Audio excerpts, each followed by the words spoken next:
All right, and here's part 2. I'm on the top of 106. A pencil, answered Art.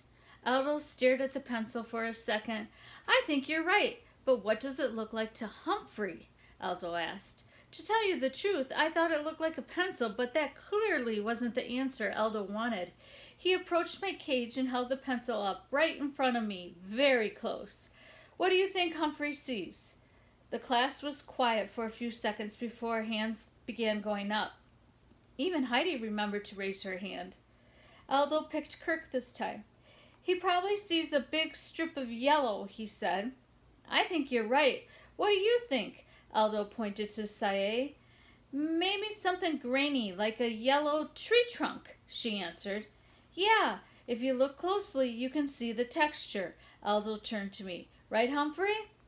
Whatever you say, Aldo, I squeaked.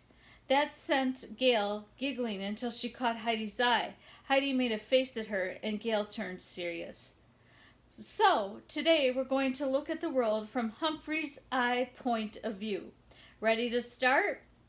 My classmates all smiled and nodded. Aldo opened a briefcase. I've never seen that before. And he took out an envelope full of tiny squares that were open in the middle like picture frames. These little squares will help us look at things more closely. Aldo must have spent a lot of time cutting out those 1-inch squares. He handed one to each student.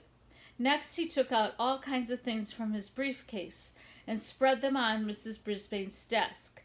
Colored leaves, pieces of lettuce, tomato and broccoli, lemon peel, onion skin, heavy paper, a purple feather, pieces of bread, many interesting and yummy things.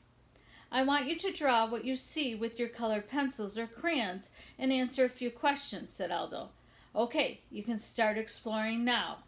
Soon my friends were wandering around the room, examining things through the square inch. They were so busy, no one seemed to notice that Mr. Morales had slipped into the room.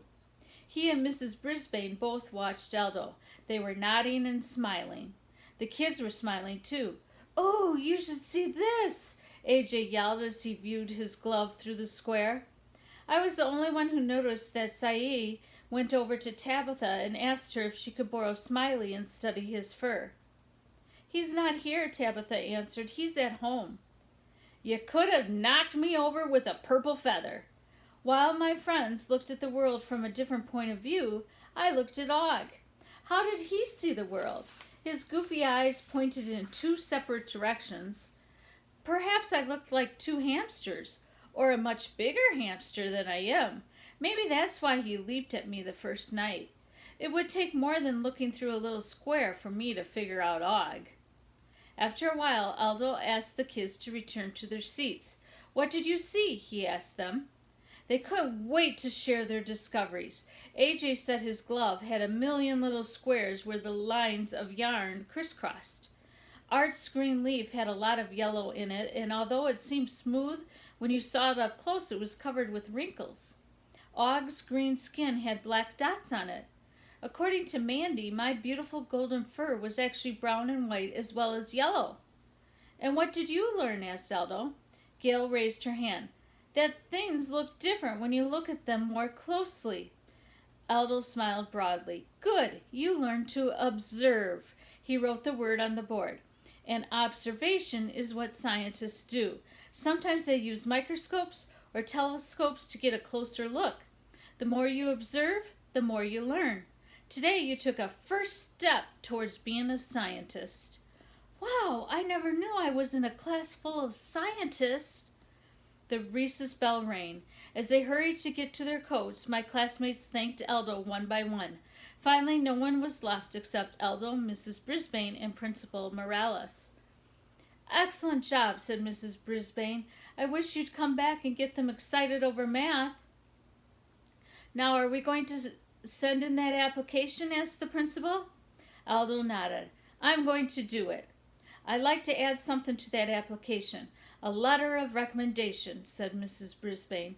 I thought Aldo would faint. Would you?